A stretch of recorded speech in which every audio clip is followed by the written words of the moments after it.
Hello, everyone, and welcome to the Voices of Forestry podcast. I'm your host, Seth Stevenson, the communications coordinator with the Arkansas Forestry Association. And this month, we are sitting down with our 2024 Tree Farmer of the Year, Mr. Brad Robbins, to talk a little bit more about what exactly he's been doing on his property over the years, his inspiration, and trying to make sure that he is living up to his dad's expectations and his wishes for this property. Now, before we get into that discussion, I want to give a special shout out and thank you to our sponsors this month, Data Scout. We're going to hear a little bit more from them later on in this episode.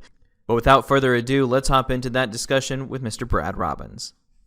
All right, so I am joined here today by Mr. Brad Robbins, the owner of the Robbins Family Trust Tree Farm here in the Greenbrier area in Arkansas. Mr. Robbins, thank you so much for joining us today. Well, thanks for having me. It's going to be great. And so I tell you what, since you are a new guest, and we kind of were talking a little bit before the show that you've listened to the show before, so you probably know what I'm going to say. Can you just tell us a little bit about your history, who you are, and kind of how you came to be the owner of this tree farm? Well, my father started purchasing and acquiring land up here in Greenbrier in the early 70s with the intent of retiring and moving up here. And he collected land until he passed away in the mid-2000s, 2010. Mm-hmm. He wanted to do things for wildlife, and he wanted to do things for nature, and so he just loved being up here. I grew up with our family outside of Little Rock, about 5 miles on the west, and then after high school at Catholic High, I went to Merchant Marine Academy in Long Island, and then I went to New Orleans, and then I moved to Houston, which is where I reside today. In that time, my dad continued doing his farming up here, and we participated as much as we could. Mm-hmm. And then when he passed away, I became the trustee for this ranch and started doing things on our own, and learned as we went, and found out there's a lot of help available, mm-hmm. and found out how to do tree plantations and pasture and work with partners, and that's where we are today. Okay. And how many acres is the tree farm here? We have just under 1,000, about 965, something like that. Okay. And one thing, too, that we were talking about, we were doing kind of a pre-tour for the Tree Farm of the Year tour that we'll do here later in 2024, but you guys kind of manage for wildlife, timber, you kind of do a little bit of everything, right? Can you just kind of talk about what are some of the things you guys are doing out here on the property? Yes, we are very interested in wildlife, and we don't allow hunting here as much as we can. We want to do best practices, and so we've worked a lot with what are the best practices for both the forest and the pasture and for wildlife. And that means bringing experts in to teach us. In doing that, we've learned a lot about different government programs that have helped us with cost sharing. And so we've done a number of things, from clearing out some of the hardwoods to allow better wildlife habitat, to thinning our pines and making sure they're good underneath the understory for animals, as well as building ponds and watering systems, et cetera. And so that's something that you guys have found a lot of value in, right, is these partnerships with other organizations, government agencies, to accomplish some of these goals here on the property. Oh, yes. Not just government. I mean, the government has been great with us. NRCS, with their EQIP and CSP programs, has been awesome, and they've been very helpful with expertise. They have pasture specialists that we've used here in the state of Arkansas. But then we also work with Fish and Game. We work with carbon sequestering mm-hmm. company. We work with Quails Forever as far as trying to bring in native habitat as well as quail to the property. So we've done a number of things to try to build it to what we want. And this might sound like a dumb question, but I want to ask you, if nothing but to prove a point to our viewers, how did you guys learn about these programs? What got your attention on some of these organizations? Yeah, I think that the main thing, and something that I would recommend to anyone, is to get a consulting forester. Mm-hmm.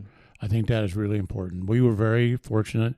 My father worked with Larry Nance, who was in the forestry for years, and then when he retired and I became the trustee, we hired Larry to be our consulting forester, and we've learned everything between him, Jeff Berry at Green Bay, mm-hmm.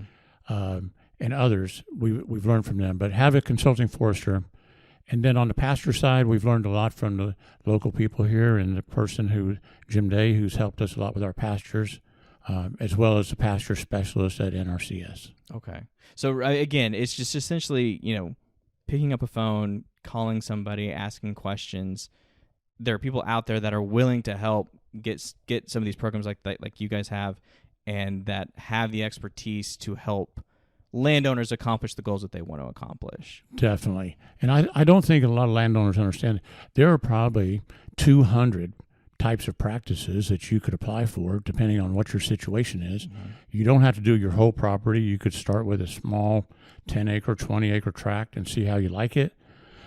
I found there's very few strings attached to these contracts. About if they don't work for you, it's not like you get in trouble. Mm-hmm. They want you to try. And so that's what we do, is we try these practices, and if they work, we continue them. Okay.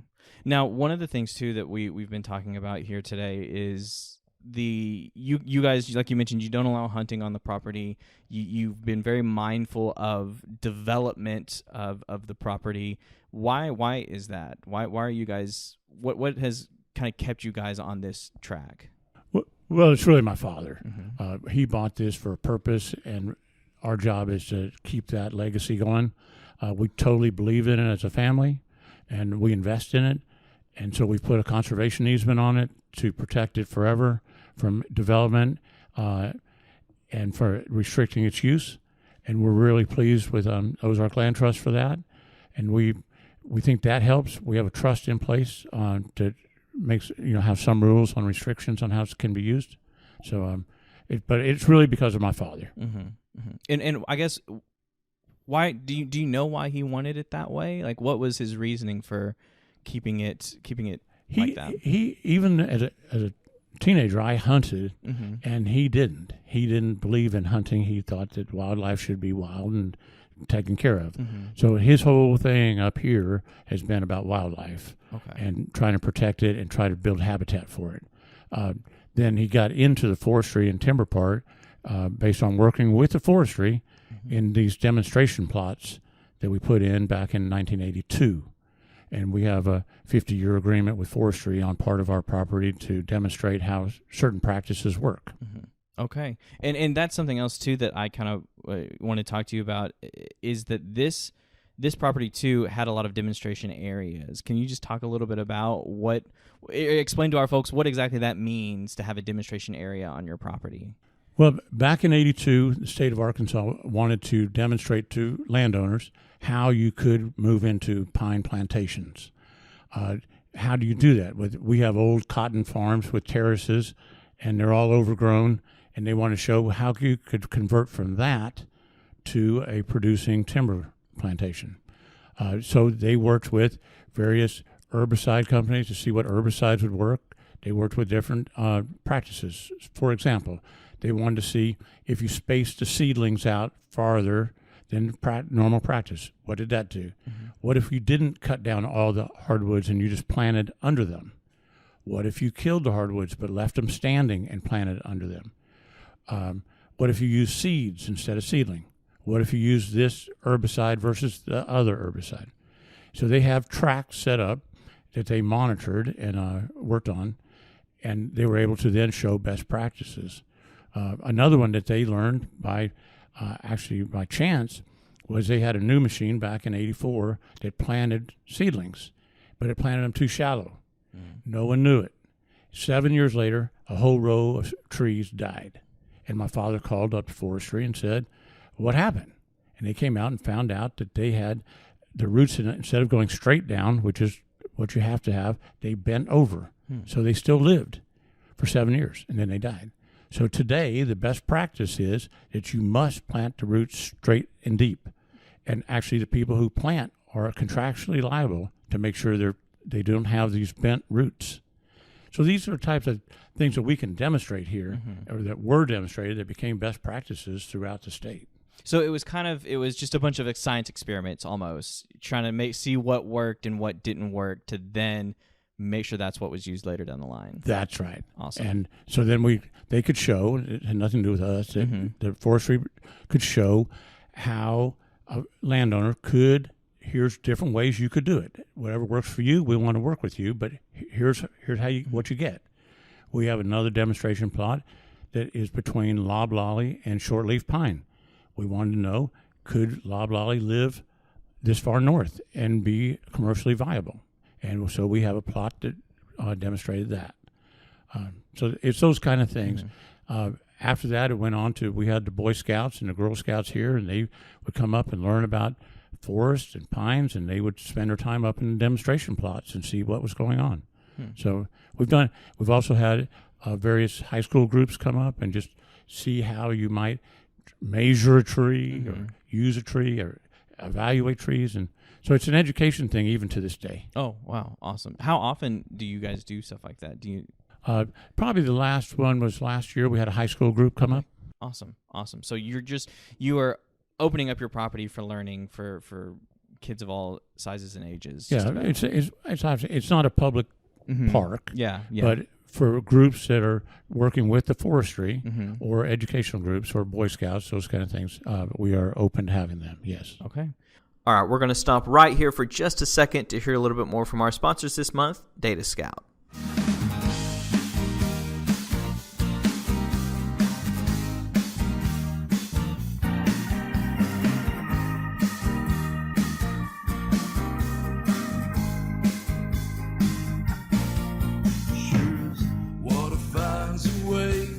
Data Scout Pro is your source for county land records and GIS data. Search anytime, anywhere through their sophisticated search engine or the new DS Pro app available in the Apple App Store. Utilize their analysis tools while browsing millions in Arkansas and Oklahoma records. Visualize the date on their advanced interactive mapping system. Access all of these features from your office, home, or mobile device. They feature data for all 75 Arkansas counties and 77 Oklahoma counties and provide more data updates than their competitors. Go pro today at datascoutpro.com.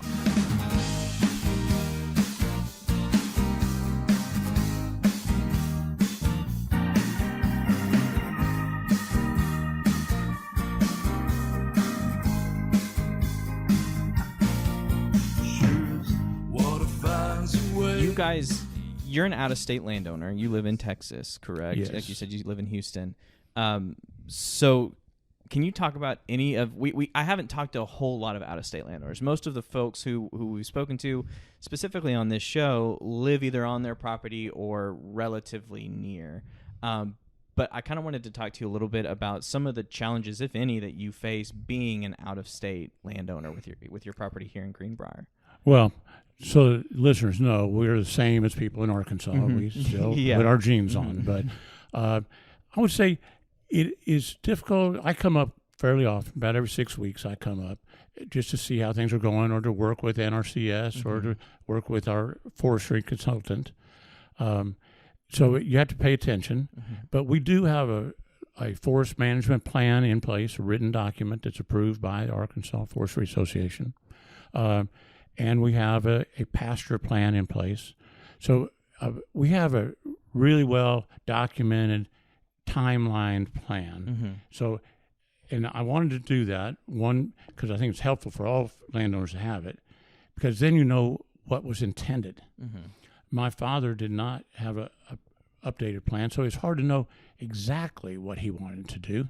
And so we wanted to have a plan so if I wasn't here, people would know, oh, his intent was to not clear cut this tract, but to let it regenerate naturally. Or his plan was to clear cut this or to move it to hardwood. That was his plan. And so I think it's important to have a plan that I can talk to people up here. They all have copies of it. And I can say, look on page 37. Are we on this timeline still? Or it has a thinning schedule in it, so I know when to contract for thinning of the pines. It has a burn schedule. We're very big advocates of burning throughout our forests and our pastures. So I think having a plan in place that you can just flip to it and say, oh, yeah, I remember. This is what we're supposed to do in 2024. And make sure I have those contracts in place to do it. And we should say, and we've done episodes on consulting foresters and management plans and stuff like that, but this is good general advice for any landowner who has forest land is to get a management plan written up with your consulting forester or whomever it is that you're working with. Just having that, even if you're in state, out of state, whatever, having that timeline or having those intentions on paper really help in the long run of managing your property. So this is all good stuff. This is what I was hoping you would say. So this is great. But and you also have your son Matt lives just right up the road here. Yes. Correct? So yes. has he been? I guess he's been a big help being here on the property when you're away. Yes. in Texas, right? I mean, he has a full-time job. He and his wife both work, and they have a daughter, so they're busy. But yes, it's been a great help, and he is really working on best practices for more current farming techniques for cattle. Okay.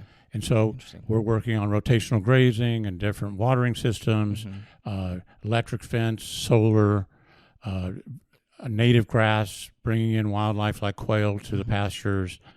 So we have a different 60-acre experiment going on with him and more modern things of raising cattle. Okay. So you guys kind of are doing a little bit of everything then out here. We're trying. Yeah. Okay. We enjoy it, and we like to see it. And once again, we start small and see how it works because everything costs money. Yeah. And so you want to start small, and there you go back to the government. NRCS, you can ask for small amounts. You don't have to ask to do your whole farm. You can say, I just want to do some cross fencing, or I just want to do a watering system and see how that works, what the maintenance is.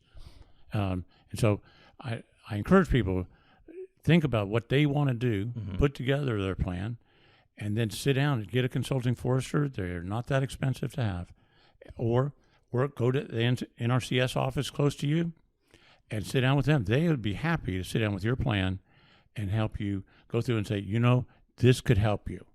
Do you want to do this? If you don't, let's move on. So that would be my recommendation. Okay. Well, Mr. Robbins, as we kind of get towards the tail end of this conversation, there's a couple other things I wanted to talk to you about real quick.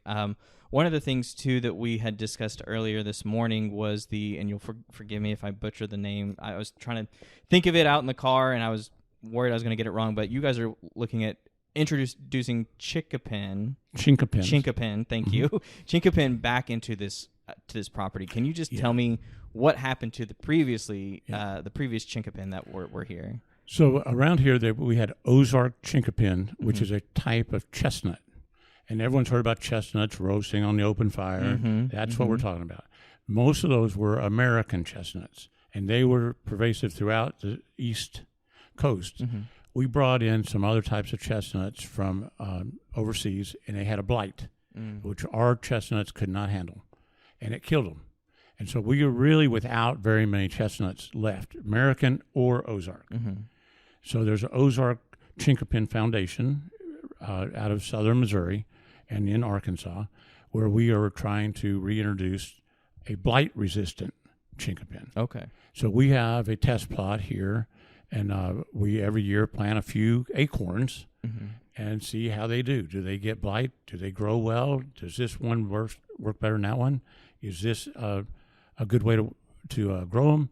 And we've had quite a bit of success growing these Ozark chinkapins and bringing them back, as well as there's many other people in the state of Arkansas who are doing this and trying to bring the Ozark chinkapin. But we're very happy to participate in that. And why did you want to participate in it? This might sound like a dumb question, but why is this something that you guys wanted to try to do? I read an article about how they had disappeared, and I said, well, we have a place where we're working on wildlife, and chinkapins are the highest protein nut around.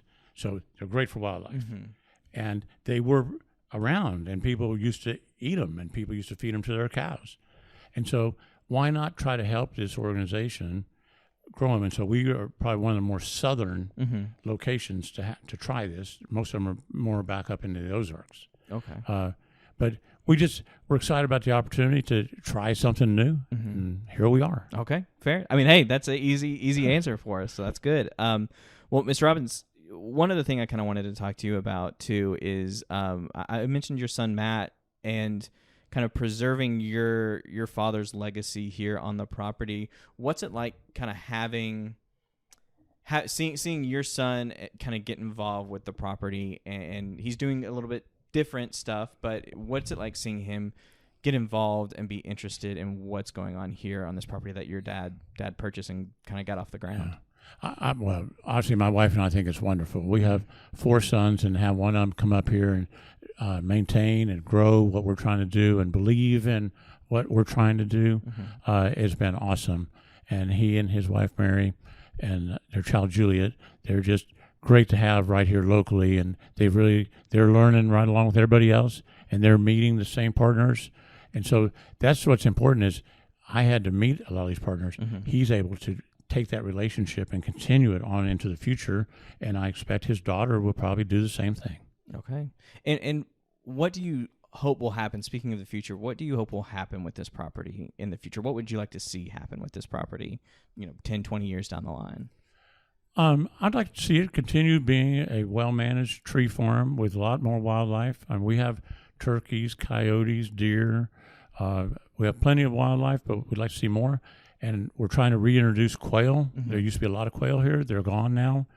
We found some spots about a mile from here. They claim quail will move 5 miles. So we're working on quail forever, try to bring quail back. So we'd like to make it like it was, or better. Okay. Well, Mr. Robbins, is there anything else you want to say or you want to add? I think I kind of tackled everything that I wanted to tackle in this conversation, but is there anything you want to say before we wrap this up? No, I appreciate the opportunity to talk to you and want everyone to know that I do root for the Razorbacks. Okay, good to know. Good to know. Well, Mr. Robbins, thank you again so much for joining me. We appreciate your time. Thank you. And that's a wrap on our discussion with the 2024 Arkansas Tree Farmer of the Year. I want to thank you guys for joining us this month. And as always, we want to give a special shout out to some guy named Rob McCormick for the use of our theme song, The Same Love. That's off of his album, The Folkster. You can find more of his music on Spotify, and we'll have a link to his website with music information, tour information. We'll have that link in the description of this episode. I also want to give a special thank you to Data Scout for their sponsorship and support of this episode as well. Well, make sure you come back next month when we'll have a new topic, a new discussion, and a new Voice of Forestry.